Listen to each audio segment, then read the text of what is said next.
สบายดีพี่น้องสบายดีพี่น้องเบิร์ดสุขคนที่เข้ามาเบิ่งสองของมันชาแนลเนาะพี่น้องนำกำลังขึ้นพี่น้องอยู่บนจุดอันนั้นเนาะท่าเรือสวงพี่น้องเป็นอย่างนี้เนาะยังอีกประมาณ4-5 เมตรนี่แหละมันสีหอดฟังมันเลยนี่ขึ้นแหงลายเนาะพี่น้องเนาะ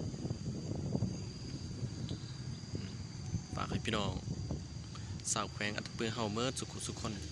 ให้มีสติระวังโตเด้อพี่น้องอันตรายหลายเนื่องจากว่าฝนฟ้าอากาศเนาะฝนลิ่นเลยอยู่ตกเรื่อยๆพี่น้องจะได้ประมาณนี้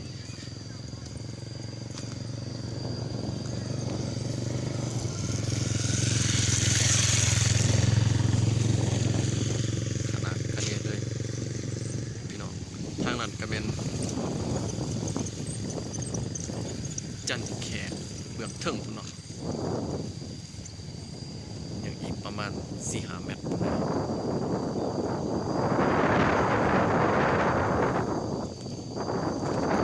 นี่สถานการณ์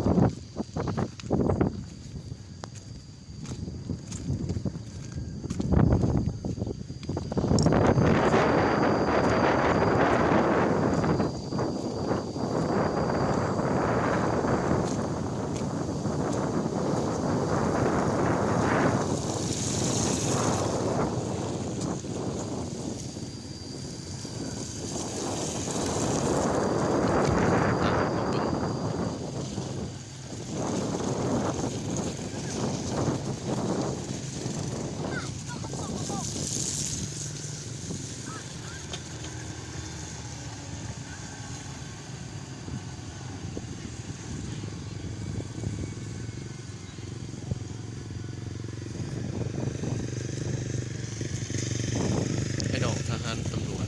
มาเบิ่งเนาะเพื่อรับมือกับสภาพอากาศให้ท่วงทันกับเวลาขนาดคันนี้เลยพี่น้องเลยมีทั้งประโยชน์ทั้งโทษพี่น้องประโยชน์กะหลายโทษกะหลายแถวนี้ก็จะเป็นสวนอ้อยเขาเจ้าเนาะอยู่นี่เนาะเถอะเห็นเป็นป้ายอ้อยหนึ่งเรียบร้อยเลยพี่น้องเลย